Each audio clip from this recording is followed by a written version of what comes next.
Welcome to the September 13, 2017 meeting of the Suburban Detroit Trigeminal Neuralgia Support Group. For all of those of you that watch us on YouTube, hello.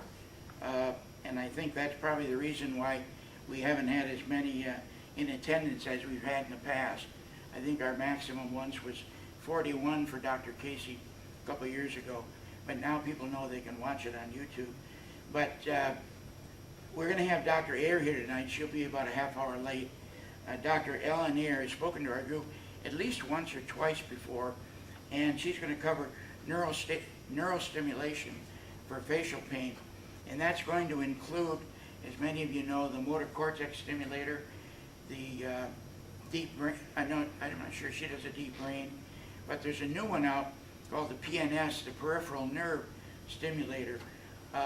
Rob, I forget his last name, Rob, who was married to Lynn Hyland, who had a peripheral implanted by Dr. Ayer, promised me he'd be here tonight to answer any questions anybody might have about the peripheral nerve stimulator. We have one at least by Dr. Ayer that was implanted, and I know I talked to her husband yesterday, and it hasn't been overly successful, so it'll be interesting to get, she had it done by Dr. Birchall out in Oregon, so it'll be interesting. Lynn Hyland's, by the way, I should have a moment of silence. She passed away here a couple of months ago from causes other than trigeminal neuralgia, although the trigeminal neuralgia over the last 15 years has worn her immune system down and her overall health. So for those of you that have trigeminal neuralgia, need to make sure that you keep up with other issues in the body, because the trigeminal nerve, known in the medical books as the worst pain known to mankind and called the suicide condition, can wear you down. Apologize for laryngitis I've had here for the last couple of months. Hopefully you can hear on the speaker. The second item will be new member introductions. I don't know that we'll have any new members tonight. There were going to be a couple, but traffic's been bad here in the Detroit area.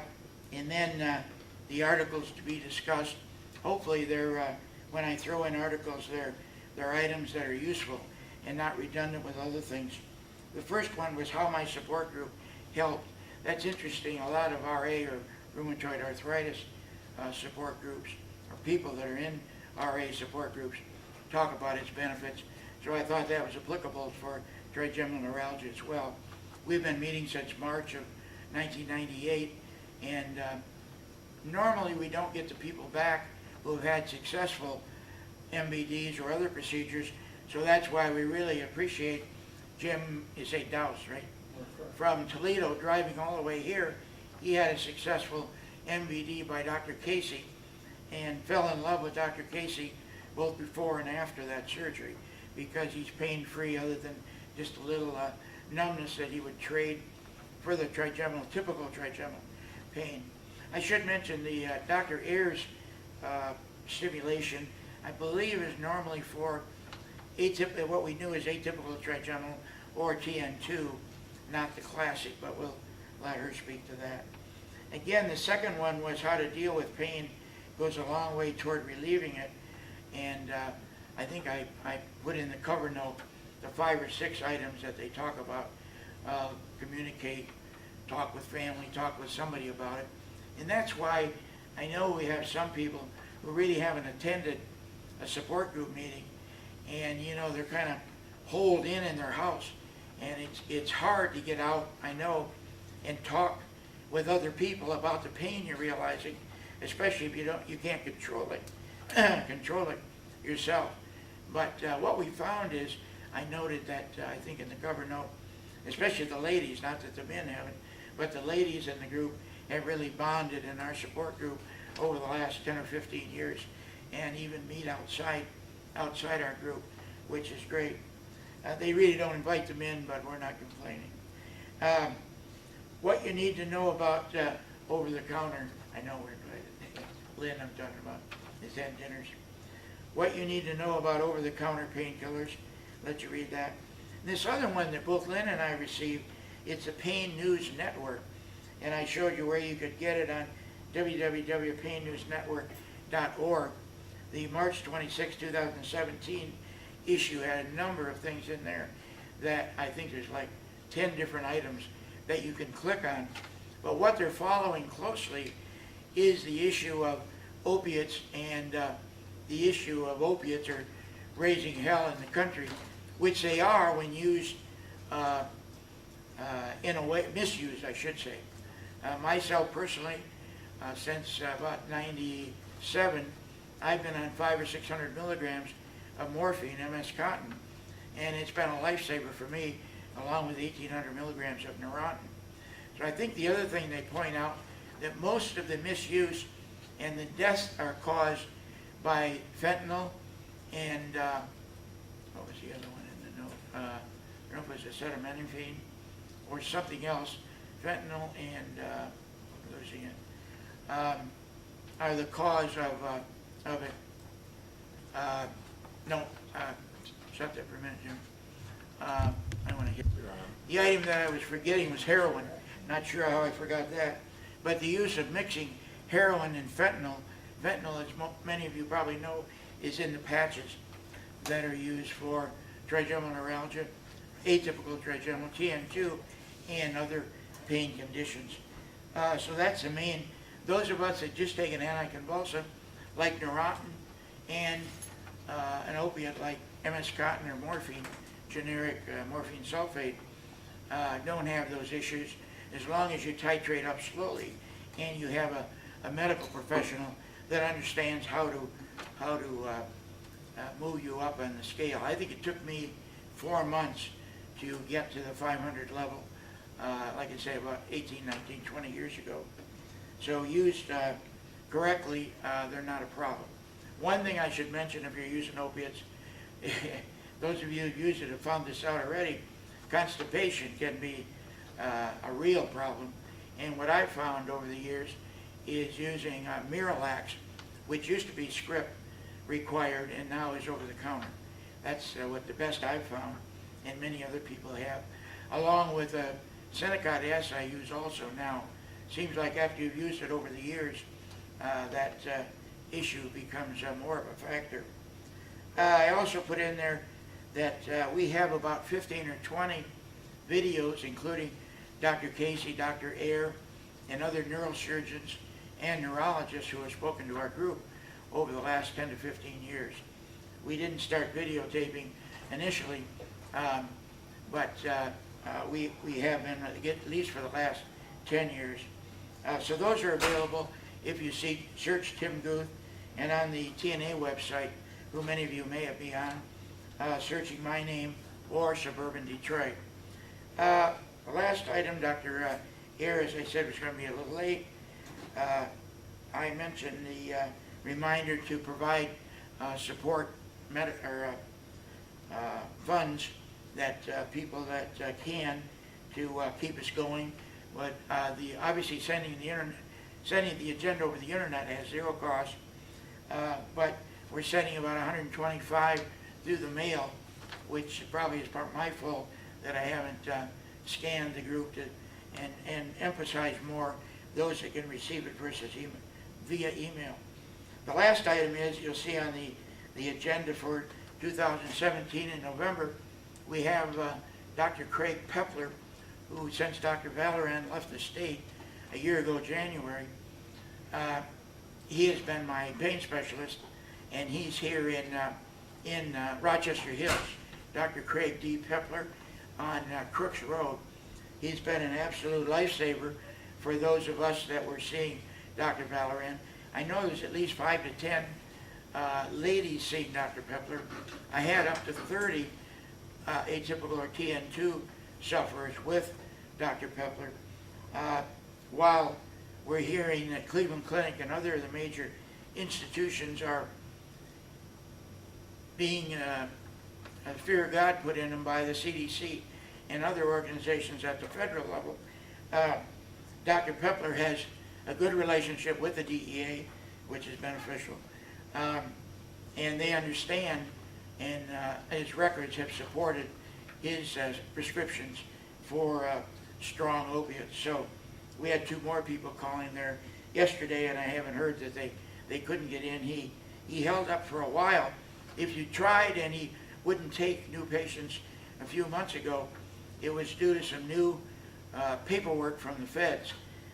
And now he's caught up and he's hired some more people, so he is taking new patients. You can get a hold of me if you need a phone number, tagdude@webtv.net, or my cell at 248-227-8064.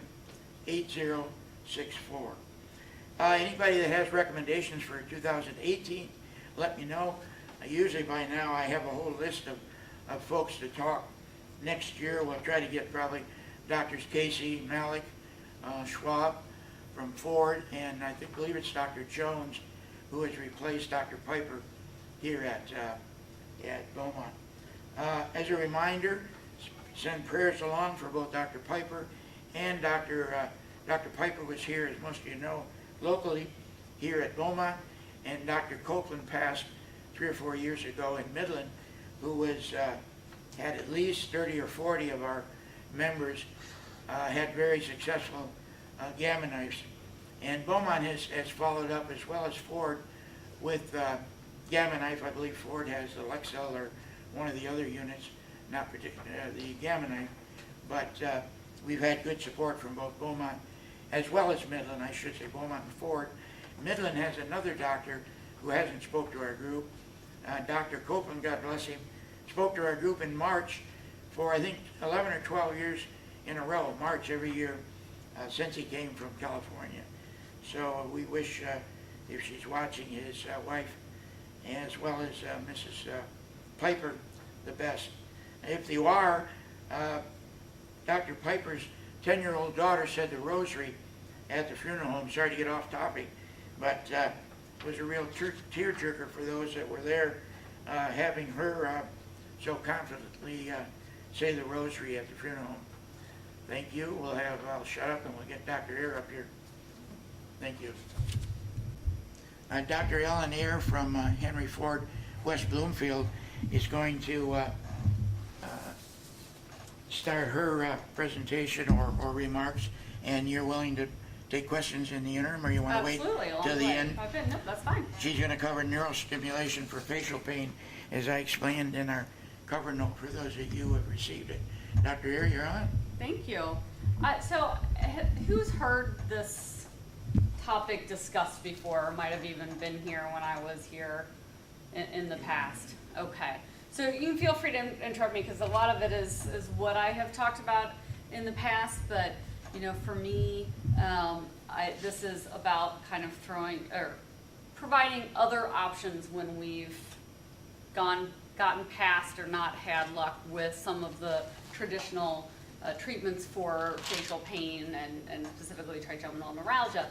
I work with patients with primary trigeminal neuralgia as well, and do the microvascular decompression, the rhizotomies, refer people for gamma knife as well, but it doesn't always end up providing that long-term relief that we're looking for. Whenever I'm looking at somebody with facial pain, for me, it's got to be all about finding that correct diagnosis, which is part of having a good relationship with the individual I'm working with, looking at it from a multidisciplinary approach, and all of those things build upon each other to have a successful treatment. And oftentimes I'm talking with individuals about exactly trying to classify the pain, trying to understand what the pain really is and how it started and how we got from where it started to now. Not because I'm concerned about those nuances in terms of, is it really just TN? Because there are some situations where there's only a number of treatments for really truly that very simple classical type 1 trigeminal neuralgia. But for me, it's about understanding the whole big picture, because what someone might respond to in terms of treatments depends on those factors. And I want to get to the core of what those issues are so that I can hopefully try and work down the path for successful treatment. And for facial pain, what we have learned over time is, while a lot of people have that classic TN, not every facial pain is that one group of type 1 trigeminal neuralgia. And there's a lot of neuropathic facial pain. So that means a lot of pain that is nerve generated, that is from the trigeminal nerve, but is not from what we think of as being the issue of whether it's a blood vessel or insulation changes in the nerve right at the very back. So a lot of times you can get very similar pain to trigeminal neuralgia following a surgery, a facial surgery, or a fracture, an infection. Multiple sclerosis can be, we see trigeminal neuralgia pain in multiple sclerosis quite frequently, actually. And it can also affect other nerves. So somebody may come and say, well, I'm having this trigeminal pain, but I'm also having this pain back here. Well, we now have to start thinking about treatment for all of that. Sorry, I'm sneaking in. That's fine. Yeah. He promised me he'd be here, so I knew he'd get here. Well, it's so good to see you. Yeah. Go right ahead. No, please, I was gonna say this. Interruption. Yeah. So when we think about neuropathic pain, and I'm talking about this in particular because this is one of the main reasons why we start thinking about neurostimulation for facial pain, is that something can start out as just that classic trigeminal neuralgia, and it can become facial pain or a neuropathic pain that's broader than just that narrow syndrome that we talk about. And neuropathic pain, typically the nerves have some actual injury to them, and the damaged nerve fibers are now sending these signals to the brain and telling you you have pain when there isn't something actually, poking on the nerve or burning the nerve or whatever, that just sends pain signals out without input to indicate pain. As always, our first line treatment is going to be medication. As this process goes on, though, as you get neuropathic pain, that pain can be imprinted in the brain. So you can even go and just completely cut the nerve, and there's absolutely no way for pain input to be coming in through the nerve into the brain. But you're still having pain because those centers in the brain have now been imprinted, right? They're continuing to believe they are getting that signal. And so we have to understand when somebody has moved from one situation to another so that we can be looking at the treatment. Because if I'm still trying to attack the pain by treating the nerve after it's left the brainstem, but the pain is really now imprinted centrally in the brain, then I haven't done anything to help that individual. And Is so that called the central sensitivity? that would be one way of calling it, yeah. A psychologist I talked to our group a number of times, Dr. Ianni. Mm-hmm. I don't know, maybe you know Peter Ianni. He talked about that at least 7 years ago, when it was first a new idea. That's why I bring it up, yeah. Yeah. I mean, basically the brain continues that signal, regardless of what the input is, or whether there is an input. Could you on that last one, Yeah. use this, and for our members and for at home, use this and talk more about the actual nerve and where it goes and which is which there? So That is these, the TN, right? well, these are pain, but these are not just highlighting, these are actually highlighting vessels as well as nerves. So not everything that you see on here is the nerve. What actually is projecting more strongly in this light is the blood vessels. But the trigeminal nerve itself comes from the brainstem, which is back here, which is why when we do microvascular decompression, we're making the incision behind the ear because we're getting to the brainstem, which is in the back here. And then that nerve comes out of the front of the brainstem, front side of the brainstem, and then travels through the skull towards the face and actually leads through a couple of different openings in the skull itself to go to the various areas of the face. So that's a major artery that would affect the TN. That nerve.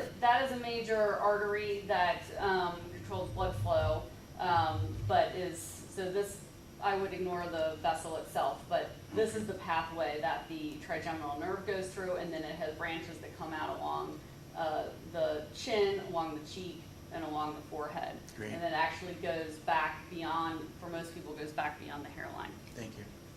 So central pain, as I was talking about, is refractory pain, is often a combination of several levels of nervous system injury. So now, as the levels of the nerve pathways are going closer and up into the higher levels in the brain, those nerves are now not acting normally because of all of the chronic high level of abnormal inputs that they have been getting for so long, and it just keeps on going. And it really is associated with significant debilitation because oftentimes it's hard to know at what point somebody's really moved into having a central pain syndrome to know at what point we need to be changing our paradigm in terms of treatment. But it's for this reason the motor cortex stimulation has been one of the treatments for facial pain. I wish I could tell you that I understood why it worked. We still don't necessarily understand that. We do think that by providing stimulation that we're basically reducing the hyperactivity of the nerves in the pathway between the cortex and the thalamus, which is where a lot of is a kind of core relay station for pain inputs coming from the nerves. It really started out, almost 30 years ago, and initially was for treatment of post-stroke pain. These days it is off-label. It remains an off-label indication, which does mean that moving to this as a therapy is something that we don't go into lightly, although I don't go into lightly any of these things because we are talking about brain surgery. It's the most invasive of the stimulation options that we have, and also it means a big fight with the insurance. I don't mind having the fight with the insurance if that's what we need to do.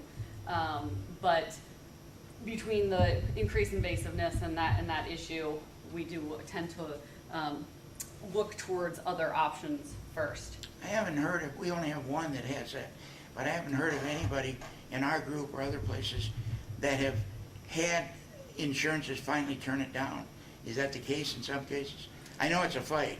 I understand that. But yeah, it's a fight. I can't say that I've had somebody where it's just not finally forced through. And, yeah. and as I'm sure you and many others have experienced, by the time we're getting to that, people have been through an enormous amount, right? And they have gone through all these other treatments. And so there does come a point where you just can say, look, this individual is really suffering.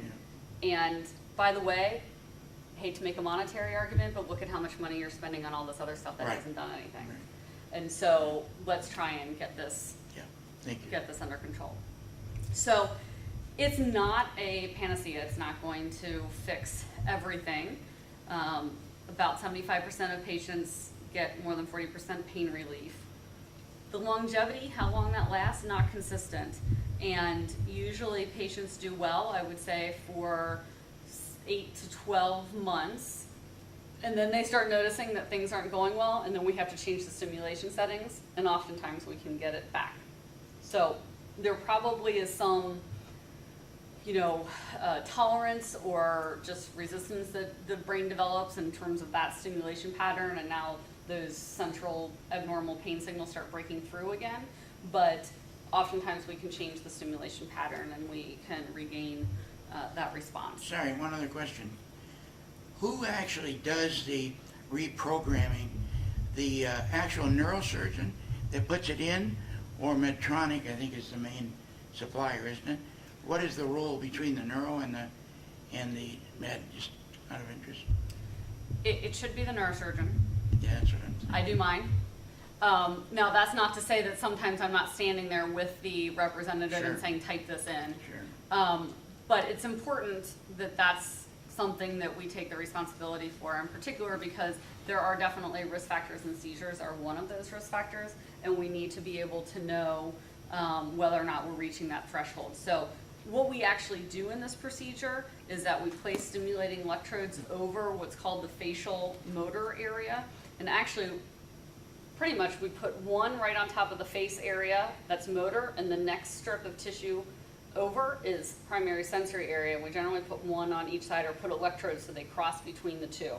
And then we have to, that means we have to be very accurate about finding that right spot, right? We have to do some mapping in order to do that.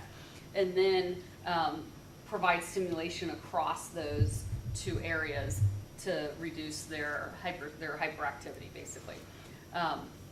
I generally do this as a staged procedure because we don't want to put somebody through the full implant and all of the parts that go along with the battery and maintenance and all this stuff. We're not ultimately going to get help. And so generally we'll do this as a staged procedure, make an opening in the skull. Don't usually go underneath the membrane that covers the brain called the dura, and put the electrodes in and then have them like tunneled out through the skin. So if you have right-sided pain, it goes on the left, and then you walk around for a week or so and see whether or not it is improving your pain before we go through the rest of the implantation. Now, once you do that initial setting, let's say you go through the week and you put it in final, might there be other adjustments that are required subsequent to that? Absolutely, absolutely. Typically, people require some reprogramming at least yearly.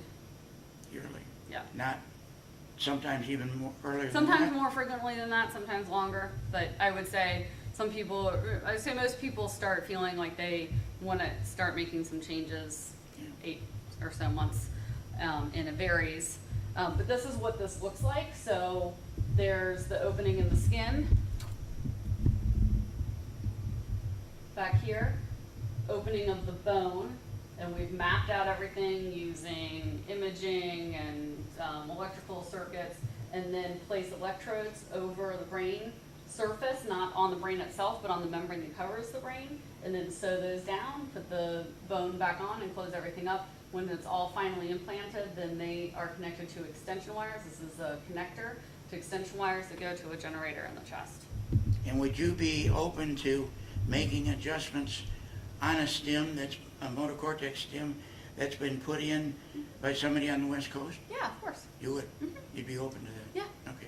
Thank Yeah, I am more than happy to manage any of that, and I do a lot of complex repairs for these kinds of stimulators as well as spinal cord stimulators and that sort of thing. So that's not an Okay. issue. Thank you. Again, I look at motor cortex stimulation as a way of improving pain control, right? It's very difficult once we get to some of these levels of pain and long-standing pain and the level of imprinting in the brain to be able to say we're going to get somebody complete relief. I want to be part of making it manageable. If I can get it significantly, really, truly improved, I want to do that. As I mentioned, there's a generator that gets put in the chest, and we do often have to do some reprogramming. As I mentioned, there are risks. Infection, obviously, anytime I'm implanting a foreign object, there's a risk of infection, bleeding, stroke, and seizures. That's a unique one with this type of treatment because I'm actually putting in electrical activity through the brain, and if your brain's sensitive enough, it can cause a seizure. And so we have to be careful about that, and that's why I think it's so important that the physician be involved in that programming, because you need to be able to know how to manage a seizure if that happens.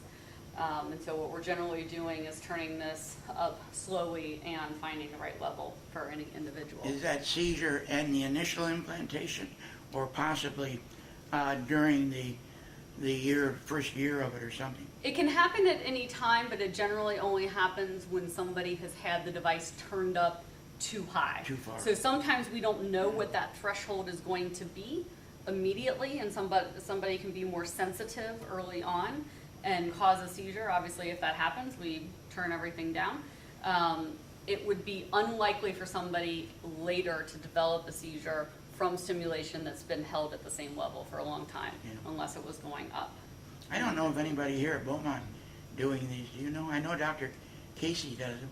Well, that's right. He's at Beaumont now, so Yeah, I don't. Yeah, I don't know if I there's don't know. anybody else or not. Yeah. Yeah, thanks. So if we think about doing motor cortex stimulation, there are a few requirements. There's, as for any stimulation, this has become basically a standard for all types of implantable stimulators, is a neuropsychological evaluation, and that is true for deep brain stimulation for Parkinson's disease, for tremor, for spinal cord stimulation, for all of these. They're expensive devices. They take management. It does take, it's a different way of thinking about yourself. I'm not living with an implanted device, and that comes with, we want to make sure that that's something that you are able to manage and understand, and insurance wants to make sure all of that before we go and put in the device. So trial, as I mentioned, and then the ability to follow up for programming. These are not things that just work like that and you get to walk away, unfortunately. I wish they were, but they take fine tuning and follow up and all of that. So anytime we're talking about neurostimulation, there are a lot of challenges related to that. That trial being one of those. The insurance coverage, as we've mentioned, not every type of pain responds. Hopefully we're finding that out, figuring that out with the trial. It's an implanted device, risk of infection, it can break. Something can fracture at whatever time, and so we may have to rethink or have to do a repair. So I've sort of mentioned this before, and let me maybe go to another option here for another type of stimulation that we can also use for refractory facial pain that is centrally mediated. So I've talked about how the nerve itself, through the face, goes to the back to the brainstem, and then up through the cortex in terms of how you understand that input. The nerve, the cell bodies, the actual nucleus, the cluster of nerves that make up the trigeminal nerve, those nerve bodies actually live in the upper part of the cervical spinal cord. They actually live like way up here. You might not think about as being the case, but that's happens to be where they are, and then they have to take this course to go through wrapping around the front to actually be the nerve that comes out and goes out to the face. That does give us an option in terms of another location for stimulation, and we can get good stimulation of the for facial pain with cervical spinal cord stimulators. Does anybody know anybody who's had a spinal cord stimulator? So they, again, I cannot tell you 100% how they necessarily work, but the idea is that we're putting in a stimulation that basically is jamming up the signal, the abnormal signal of the pain that's going in, that your brain is now understanding. And we use them frequently for back pain, leg pain, arm pain. When we put the electrode up high, we can now stimulate what's called the trigeminal nucleus, the cluster of where the nerve cells are, to treat the facial pain. And it is in a center, centrally located, so we're still reaching a central area of the brain. And it can work also for more than just this face trigeminal area. So another common thing that we see is that patients may also develop what's called occipital neuralgia. So there's these nerves that come up from the back of the neck, the very top here, and then fan out over the back of the head. And so, and sometimes when people have hypersensitivity or develop neuralgia of the trigeminal nerve, they'll also develop neuralgia of the occipital nerve, because actually the cell bodies are all pretty close, and the regions that have been traumatized sometimes for somebody who's maybe had it from an injury, it can be close. So there are lots of reasons why people may have both of them. Well, those cell bodies are all very close right in here. So an advantage of a cervical stimulator is that we can get broad coverage of more than one nerve distribution. The other advantage is that for some people, their pain is really in here. And while nerve stimulation, called peripheral nerve stimulation, where we can put it into the skin area right underneath here, it's harder to do that when your jaw is always moving and keep it in the right spot. And so we don't tend to do stimulation underneath the skin here when it's in the jaw area. This gets around that particular issue. So there are a couple of different advantages to this. We have a ton of experience with spinal cord stimulation and peripheral nerve stimulation. Motor cortex is not done as often. So in terms of programming options and the way in which we deliver the energy to try and modulate the pain, we have a lot more options for. So these days, part of the reason why I have not been doing so much of the motor cortex stimulation has been because so many more advances have been coming out in terms of cervical stimulation and the way in which we can provide that stimulation, different waveforms that I've gone towards this, besides the fact that it's quite a bit easier to trial than doing a motor cortex. I don't have to open up the skull in order to do that. For most people, a test of this can be done just by inserting wires through needles. So it's a lot less invasive, and even the permanent implant is less invasive, but you can really get a trial and test whether or not it's going to work without having to go through, taking off the bone.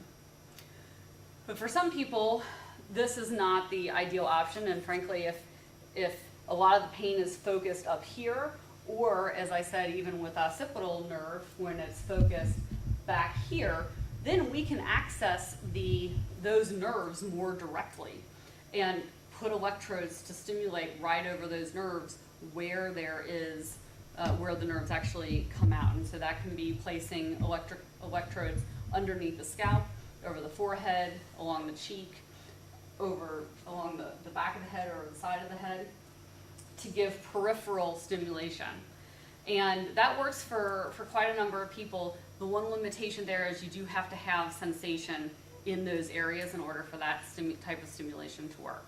So if you have gone completely numb from other procedures or from an injury or something else, then a peripheral stimulation is not going to be helpful, and that's when we have to start thinking more towards the spinal cord or the motor cortex stimulation for refractory types of pain. So there really have been a lot of options that have been coming out, and we've been viewing this kind of differently over the years. From the biggest changes just in the last couple of years, very recently, has been, like I said, advances in how we do stimulation. So different frequencies. It used to be that stimulation always only occurred at one stable frequency, and now there's burst stimulation, there's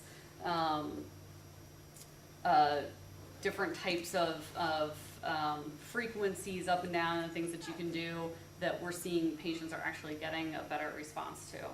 So for me, that's, I think, good news in terms of providing a lot more options that weren't out there before. It does mean that I cannot give you quite the same amount of numbers of patients and data to be able to say this is what this is going to look like, but we can trial them, and we can trial them with a lot more ease than we used to be able to do. At some point, we'll, while you're here, we'll get Rob Rich to input the success that Lynn had, whenever it's good for you. That would be great. Well, I was going to try and focus on the stimulation, and I think that would be... Well, does PNS fall, you got occipital. Does PNS fall under that prior slide, or do you have a separate slide on So peripheral? occipital nerve stimulation is a type of PNS. Oh, so you don't have another slide on No, PNS? no, I don't. Okay. But it's basically very much the same thing. So here, the picture that I found, or that I have here, is occipital nerve. These nerves coming over here, with the trigeminal nerves, as I mentioned before, come out through the face, and so we can put a stimulation over these areas of the face, and even sometimes they'll get some branches of other nerves, like in this area, that will become painful, and we'll when one nerve gets very sensitive, it's a lot easier for something else to make the next nerve over to get sensitive. And sometimes that pain spreads, so we may have to do something more regional. I just wanted to see where it would fit into the, not Yeah, critical that would be the same. that you didn't have. Yeah, You have time if I ask him Please, to that would be do the wonderful. history on Lynn? That would be You're wonderful. not I critical will on let timing? you tell your, I think that would probably be You more wanna go up there? impactful than me talking Do about it. whatever you tell me to do, Tim. It's I your don't know party. if You my can cry if screen you is want to. big enough to pick up this big guy, but Well, wherever I'll you're stay more right here. comfortable, yeah, go ahead. My wife, Lynn Highland Rich, passed away last November, November 11th, after a 16-year battle with trigeminal neuralgia. In Lynn's case, Lynn did not die from TN. I bet you nobody dies of TN, or very few people do. But after a long battle and taking meds for as long as she did, and heavy pain meds, because she had a number of surgeries, at least 12 different surgeries, including rhizotomies of different flavors and kinds, all of them. The balloon rhizotomy, the glycerol rhizotomy, and then nerve cutting, treating nerves, shots, attempting to kill the plane in the face. 12 surgeries is what we counted. but none of them worked. And it's my personal belief that, just as Dr. Ayers said, that the path of pain got just memorized by her brain, and after a certain time, trying to mechanically remove it is kind of pointless.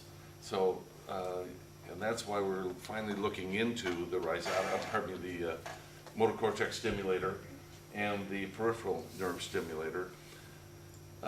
I've said, let's go for the motor cortex stimulator because that seemed to have the best track record. Lynn said, after seeing the picture that you just saw up there, kind of like, I'm not sure I want them dancing around up my brain.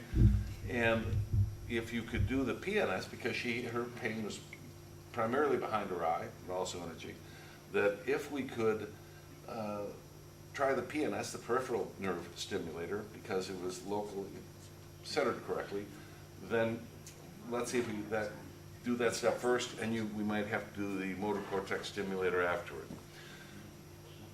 Just so you know, in dealing with this, Lynn and I we've seen a lot of surgeons over the years. I mean, many. And my personal, and I play hockey with surgeons as well, you don't often get, these are people that, pretend she's not here, are brilliant at what they do. Getting them with some personality is often a challenge. The bedside manner often is real rough. And I used to say to Lynn, I don't care if they have poor bedside manner. If he's a good mechanic, who cares how he treats you? Lynn never got over that hurdle. Dr. Ayer is one of the few that has both. Great surgical skills and a great bedside manner. So the trust factor we had with her was huge. It made all the difference. So we moved forward with the PNS, the peripheral nerve stimulator. And it is the only thing that gave Lynn any, I won't say measurable, but meaningful relief. We tried to say, is it 10%, 20%, and our guess was in the 20% region pain. Was she able to cut way down on her drugs in a correlation? No, we didn't get to this point until Lynn also, by the way, was unable to take any of the anti-epileptics, the Neurontin and all those. And I kept trying to get her, let's give it another try, trying to get on more of the Neurontin so that the pain meds would work better. And her reactions were so bad that even despite all the pain that she was experiencing, she didn't want to go through any more of the anti-epileptics. So after about 5 different attempts on those, we backed off on that. So we arrived after 2 MVDs and everything else, we ended up going to see Dr. Ayers, and Lynn suggested the PNS. The thing that's tricky about the PNS is she had one branch put up here with 8 electrodes on that one and one underneath her eye, and it was a balancing act, and you have to learn to play the machine and balance and work with the pain. Lynn had trouble with a cell phone, okay? So working with this little thing, trying to get it to hum correctly and do its job, I'd say, let me do it. And she was like, love you, but we're not going to give you that control over the pain measure in the face. And I got it. I understood, so I had to back off. But, for instance, the one that would go underneath, she had trouble, she turned that off. Well, if you're trying to battle the pain just up here and you're not doing it on the one underneath, you're not getting the full complement of what the thing can do. So we would go back 2 or 3 times with the guy from Medtronics met with us here at the hospital 2 or 3 times and taught her again how to play with it. And she would get good at it, but not great at it. And I thought, this is something you got to get great at. If you do it, you got to be willing to play with that. And she said, I got it to a point where I can live with, shut up, Rob. I'm okay now, back off. And so I wasn't able to drive that boat. So it's a tricky thing, but it's if your pain has gone on for as long as it did for her, I think it's the only thing that really gave her any break. So, and she was a saint all the way through this. So I certainly appreciate all the help you gave and even the notes after her passing. Did she continue with an opiate regimen as well? Oh yeah. We were, and of course Blue Cross was saying, great, you've had this thing done, let's cut your meds down to nothing. Lynn was at a point before going to surgery where we were off the charts on fentanyl. And unable to get, picture the fact that the fentanyl she knew would only had to last to the end of the month.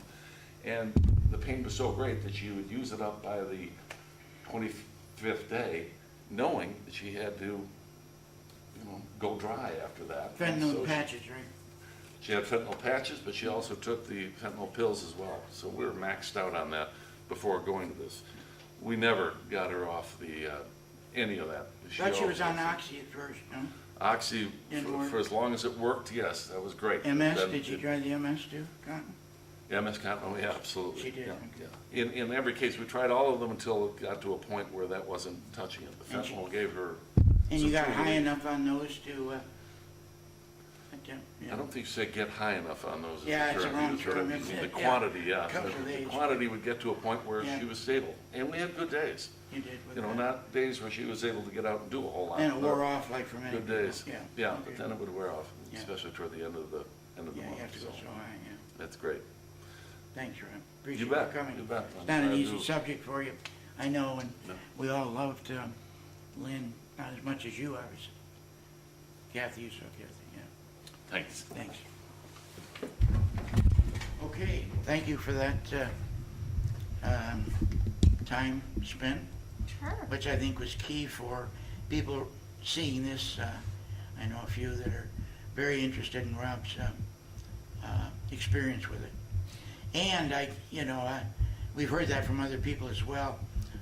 While we don't want to throw too many rocks at neurals, we do appreciate your, you'd be embarrassed if I told you what Dr. Malik told me as he was bringing you up here from Cincinnati. So he had Afraid to ask. he had glowing remarks, not just the personality and the beautiful smile, but the neurosurgical abilities is what he focused on. But tell him I'm going to get him here in 18 when you see him tomorrow. Absolutely. So, yeah. Absolutely, will do. No, thank you very much for having me. I'm happy to take if there are other questions. I mean, obviously, I hate to see individuals get to, the point that Lynn did, and whatever we can do to try and tackle things earlier. Now, how can the people at home get a hold of you at Ford West Bloomfield? Their main number? Yeah, there are two. The number that I can remember is actually the downtown number, but they can get to me at either, because I actually see patients both downtown Oh, do you? and at West Bloomfield. Oh, okay. So I am able to care for people at either place. Okay. 313-916-2241 will get you to That's the downtown number, yeah. Yeah, but Yeah. that will, it's They can- the same contact center, Yeah. and they can schedule for me wherever, at Okay. either place. Yeah. So, Okay, thank you. absolutely. Sorry, do you have a question? I do, but she's on the Oh, okay, go ahead. Yeah, we have, She's the dead. mom is asking questions Okay. here for those at home. MDD. Yeah. She can talk, but it's like. She's so low key, She'll go have ahead. like a horrific flare, vomiting, just don't come near me type thing. Would the cervical spinal cord stimulator, would that be something for her?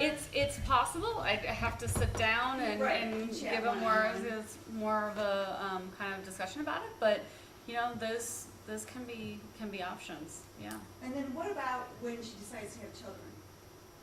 In terms of having a stimulator, Yes. not an issue. Dr. Malik did her MPD, how many years ago? Has it been that long? 2012. Oh, my Lord, it has been Yeah. 5 years, yeah. Yeah. There were He some, was not a happy man when it failed. Yeah. Oh, he was not happy. well, you had complications, you had to take the bone out or something, right? There were a lot of problems So to get at the nerve. did you get a period of time afterwards? Just when I was in the hospital. Okay. On meds, obviously, yeah, yeah. And is that the only procedure that you've had? She's had the ganglion, stellate ganglion block, no good. She had a couple of, didn't Caspro put injections in her cheek, that did no good. Oh, you went to Cashville?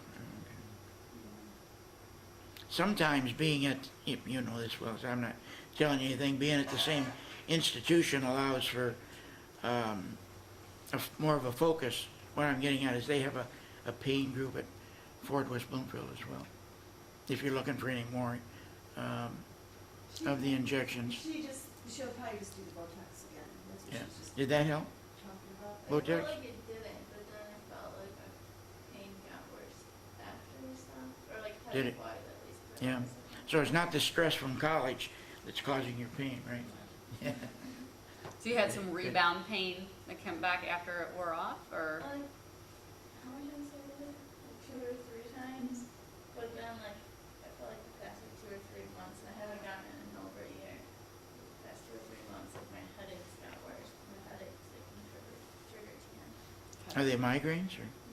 Yeah. You do Botox as well or no? Not personally, but I Somebody work with individuals who do, absolutely. In the neuro area or pain clinic? Yes, in neurology, yep. Oh, neurology, Couple of colleagues who okay, do, yeah.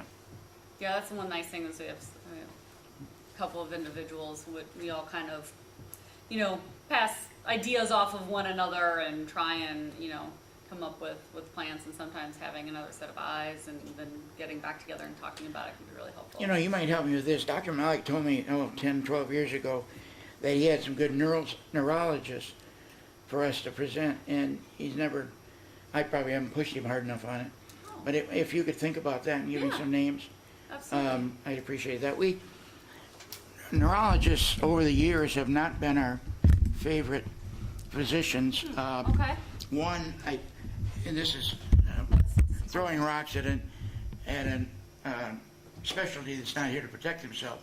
But sometimes when people go to a neurologist with trigeminal neuralgia, they'll see him 2 or 3 times and then can't help you anymore. Seems like it's a bit of a difficult condition, needless to say, to manage, not only for the individual, but for the physicians as well. Mm-hmm. So maybe it's my fault for not being successful we've had 1 or 2 over the years, but not as many as I'd like, so. Well, I think that there are some individuals out there who are very good. I think that sometimes TN gets lumped into chronic headaches as the way in which a physician might see the individual coming into them on their schedule. And headaches are such a broad thing. They can take so many different forms, and how it is that you approach treating them requires, like I started out talking about, really getting down to brass tacks of the right diagnosis and understanding what the history has been and how it's evolved over time, how the pain has changed over time, because that gives us the biggest clue as to treatment. This is not an illness where I can just look at somebody's, do an exam or look at a picture and tell you what the right treatment's going to be. It really has to be about having that conversation and understanding how things started, where they went from there, and where they are now. And so there's certainly, I think, and from a neurology perspective, you have to really talk to somebody who's interested in getting down to understanding those, and headache specialists can be quite good at that.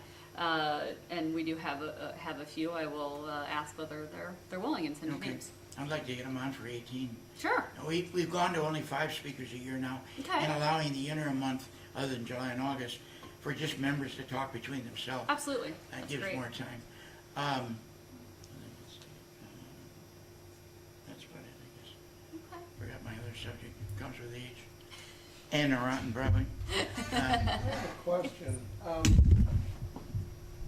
Listening to you talk about the pain being imprinted, would that mean that a person who has TN, who is being treated semi-successfully with medication, and of course upping doses, changing prescriptions, and 3, 4, 5 years going by, that they are at greater risk then of getting this imprinted as opposed to having a procedure earlier, or is that kind of up in the air? I think when I see what has developed as more central pain, it's been individuals who have not found adequate treatment over long periods of time. So getting treatment is calming down the abnormal activity of the nervous system and is slowing that process down. When that pain continues to be not well controlled, then that's when those circuits are just getting hammered all the time, and you start getting it reinforced throughout the circuit. So getting relief and having things under control is great. Thank you. That reminds me, and I meant to ask you this while you were presenting. Back when we had the conference here in Dearborn in 2008, the TNA, the international group, Linsky, Dr. Linsky, Mark Linsky from California, was talking in a subgroup, and he was talking about a new study in Europe, and I think I heard Dr. Janetta say this way back in '98 maybe, that because it sounds like your position is the same as all the other neurals locally that say let's try medication first. The issue was, if you think about, an artery like hitting your finger with a hammer over time, that's my simplistic way, the longer you do it, the worse the wound is, the longer it takes to heal. The theory was, rather than waiting and allowing that artery or vein to beat on the nerve and damage the myelin, maybe it's better to have the MVD sooner rather than the regimen of anticonvulsants. Do you have a position on that one way or the other? Well, obviously you say meds, so what do you think about that other theory? Well, because there are quite a number of individuals, many people that are very well controlled with medications over long periods of time. And we know that TN, particularly the classic type of TN, can just disappear on its own for months and years at a time. Remission. Ready to go into remission for months and years at a time. And so there are so many people that are effectively treated without ever having to go through the risks of brain surgery that, yeah, I still really feel strongly that we need to know that we're breaking through. Now, that being said, when somebody's tried a couple of medications and they're breaking through and things aren't working, I don't feel that they should be waiting months and years before going on to surgery from that point. But I do feel that medication still needs to be the first line because that's where the greatest risk-benefit weighs out in terms of, brain surgery does have risk. I mean, we do it very well and we do it safely. But as people in this room have experienced, not everything goes 100% every time, and we want to know that we need to take those risks on. Linsky not here to defend himself. I said something, I thought I was a smart ass at the time, but I said, what about those people that may go into remission, exactly what you're saying, over time, and then they've already had the MVD. And it was a large group, so his response was, well, we never do an MVD on people in remission. And he went on to the next subject. So I didn't really get a good response from him. Now maybe that was in '08, maybe he's taken a different position on that now, rather than jumping right into the MVD. Another issue I read here recently said that nerve stimulation may help RA patients, rheumatoid arthritis. Have you seen any of that? I have seen some reports about that, but not having worked with individuals in that situation. I'm not sure that I can give you I can certainly give you an idea about the response for back pain and arm and leg pain related to certain types of stimulation, but specifically in RA. Be more rheumatologist. I'd be talking out of turn, yeah. Yeah.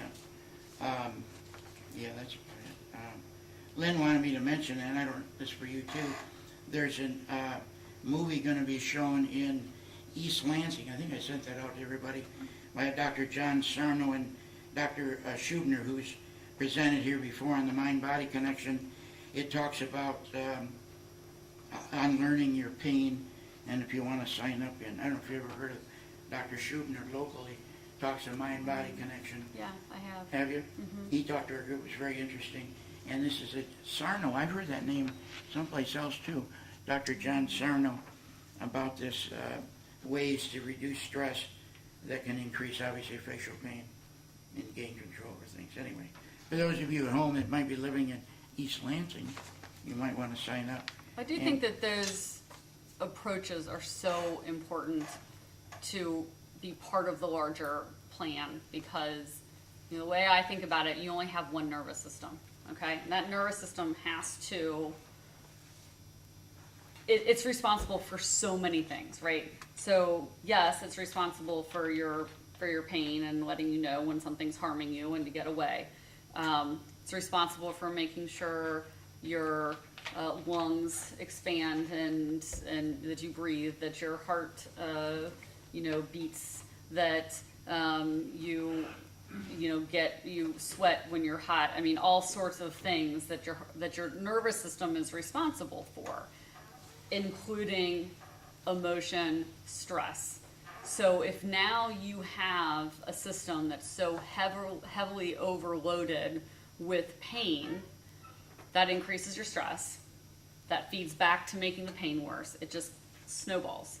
And so being able to harness that energy from your nervous system to be able to balance out and really take control of the parts of it that you can, and trying to reduce the stress, because then that can start feeding back in the other direction.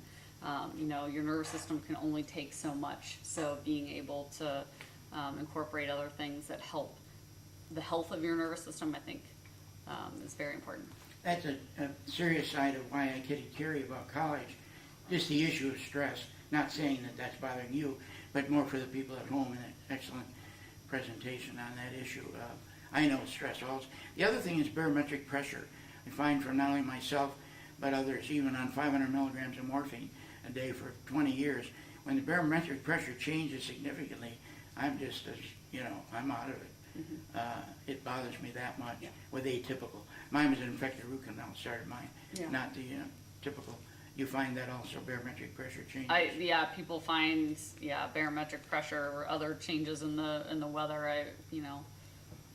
Again, it's putting an added stress in your body to try and adjust to the new situation. Yeah, okay. And, For TN2, there seems to be better reasoning for why people have TN1 for TN2 or atypical. Is there some theories as to why that comes around? Especially if you haven't had any surgeries or anything like that. I think it is still having, you develop the pain, and then the nerve starts abnormally signaling more chronically. And we still don't fully understand TN1 as much as we've developed some fantastic treatments based on the idea of the blood vessel hitting on it. Kim Burchell has very well described that there are plenty of patients out there who have very classic TN1, and there's no vessel anywhere. And so that tells us something about whether they're going to respond to surgery. And I will tell you that the likelihood of their pain coming back is higher. Not that they won't respond to surgery, but their pain coming back is a lot higher with that situation. So the blood vessel probably does have something to do it, but there's also probably something inherent in the nerve itself that leads to that. And some people, I think, are just more prone to having an aspect of it that develops into a chronic thing, rather a reactionary pain based on that is always based off of incoming stimulation. And inflammation, either due to being allergic to something, or especially like allergic to food, trigger foods and things like that, how does that play into, say, atypical? I don't know that I can tell you there are particular inflammatory factors or anything of that sort to be able to say, but increased inflammatory state has been well documented to be associated with increased pain. So we see those things go together a lot. I mean, you see it in rheumatoid, you see it in lupus, you see it in a lot of diseases where there's an increased inflammatory state. So I just don't know that I can tell you the nitty-gritty about it. Well, with all the online reading, though, it seems like so many people seem to have trigger foods or trigger stresses or whatever. I mean, is that more in the atypical or more either or both? Because you seem to deal more with atypical, is that correct? Oh, I work with everybody, Either. both. I probably see more atypical in the sense that I'm willing to work with, that I personally have developed a broader armamentarium in terms of working with all of those aspects, and there are individuals who prefer to solely focus on TN1. And I just have a broader pain treatment background, neurostimulation background that Oh, so we were just talking about other modalities, and Henry Ford does have an excellent integrative medicine program. So that is looking at all of these different areas. It's looking at exercise, either mindfulness, meditation, yoga, any that sort of category of things, nutrition, absolutely.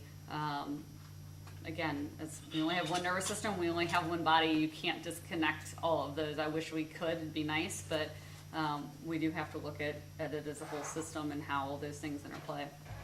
Are those people in your department, or? There's a Department of Integrative Medicine. They're on a might be- different they floor than neurosurgery. Yeah, right? yeah, they might be, is it a different, I think it's a whole different department. They might be under internal medicine, but it's a whole And different how much division. does your department work with that department, seems how one or the other may help? So I certainly refer to integrative medicine, absolutely. I have some connections with individuals in there just because I also do a lot of work in the broader Henry Ford pain management, how it is that we look at pain management. I'm sort of the surgeon part of that broader team that's primary care, integrative medicine, pain, anesthesia, behavioral health. So there's great value there. You bring up an excellent point because when they were designing West Bloomfield, Dr. Malik talked to me because historically, I won't mention which hospitals, but there tends to be a double wall between neurosurgery and neurology, other places, let's say. And so when he designed it, he put you Oh, on absolutely. the same Oh, floor. So at Ford West Bloomfield, probably not downtown, I don't know where you are. No, we are on the same floor downtown as Are you well. also? Mhm. But when he designed West Bloomfield, he put neurology and neurosurgery. Yeah, I don't know if your offices are intertwined, but they're at Somewhat. least, yeah. Yeah. So my joke as a man say, at least they gotta talk to each other going to the bathroom. Yeah, we're fortunate to have a female neurosurgeon. Are you the only one over there? Yes. Female neurosurgeon? I think you are. And we're also fortunate to have a neurosurgeon that is educated in ATN, TN2, and is willing to address that. Because let's face it, I fall into that group, the tougher ones to diagnose and treat. And that's why Lynn is stuck in Texas, or she'd be here. Oh, gosh. She's gonna watch the videotape. She wanted to see it another time. She enjoyed so much the last time. And, you know, Lynn is an RN as well as being a dental assistant, so she's invaluable not only to me, but especially to the members Yeah. with her background. But yeah, that's key that Dr. Malik set that up, and I haven't had a chance to use it, but I really look forward to having somebody from neurology to represent them there. Absolutely. I will talk to my colleagues and Great. I will get back to you. Get No, one that'd guinea be pig, great. right? Tell them what they're in for. No, we have some wonderful team members, and I understand that I am a little unique in the sense that because of the type of work that I do, it's very heavily intertwined with other specialties, and in particularly with neurology. And because I also work with patients with epilepsy, and I also work with patients with Parkinson's disease and tremor and movement disorders, and so there's not a single thing in those realms that I can do without them. I can't go it alone, and their insight and just having another set of eyes, different approach is so important to me. So Yeah. That's why Lynn and I also, maybe I mentioned this, emphasize to people before they see the doctor to put together a detailed pain diary to show the history of the progression, yeah, whether it's 1 year or 20 years, because it'll help if you put it in absolutely. writing, it also helps us to focus as pain people. And I also recommend, I'm talking to people at home too, that they bring somebody with them, because 4 years are better than 2. And those of us who are in Yes. severe pain, we tend not to hear as well. My wife says even though I'm on 500 milligrams of morphine, I still have that problem of listening and hearing. But it's true, it brings somebody, an advocate with you. Right. And just like Lynn had, I've had Donna, Lynn had Rob supporting her all those 15, 20 years, so, which is much appreciated. Yeah, well, and As you think of as different questions Kathy too. with Carrie, yeah. I mean, if somebody else listening to it, you're going to hear more than one. You're just going to hear something a little bit differently. You can ask a different question. You might come up with something. I could talk all night about Kathy's support of her daughter through the MBD and beyond. Yeah, it's been 5 years, hard to believe it's that long. It's actually 7 for her. That 7? she's had it. That she had the, Because I was in denial. My daughter did not have it. oh, you were in denial. I was. Yeah, I never wanted to say that. Oh, Yeah, no. I was. I totally admitted. She Why goes, would I want Mom, my- what's wrong with you? The livestock told you the same thing. And I like go to the bathroom and get sick. Yeah, No, she doesn't have it. yeah. But would, to see as a pain management, like, for like Botox or anything, would she have to see you first? And then be Not referred to necessarily. pain management? No, not necessarily. For which things? For Botox, for integrated medicine, For Botox injections. No, so who has done them in the past for you? Dr. Musabi, Okay. Neurologist? he's a pain specialist. Pain specialist, okay. Lynn, you know, the co-leader, she referred us there. Okay. Is he with Bochi? Mm-hmm. Oh, Okay, yeah, but Dr. Bocci's a neurologist, right? Right. Yeah, so in that group. Oh, so that's a perfect example of teams working Right, together, right, so. he's like impossible to get into. is Okay. he at the other location for Bochi's? At the He's pain at St. site? Clair Shores. Is that the, I don't know how they're located, but supposedly they have, 6466. Yes, thank you. yeah. I can never remember that one. I don't know why it is. I think it's because like the office, I can always remember the 916. And it somehow West Bloomfield, there's also 661 and 325, like I just I can't. thought it was a 6400. Is that the, It's 248. 248, 661, Got it. and then what's the? 6466. 6466. 6466? What's the 6400? Is that Malin? There's a 6400 too, I thought. That might be, so that's why I can never remember the Yeah. West Bloomfield is because they have more than one of the three, Right, right. 248 and then 3 digits. Read that again, Jeff. Oh. Read that for home. It's 248-661-6466. And that's for the Botox area? No, that's Dr. Malley. So, I mean, That's No, neuro, okay. that is neurosurgery at Neurosurgery. West Bloomfield, Right. yes. Oh, okay. And they can get from there to Botox? They will probably they'll get transferred to the neurology from there. Oh, okay. The other, I might have another number for them, for neurology. Yeah, I want to hand them for one member. Can't remember who she used.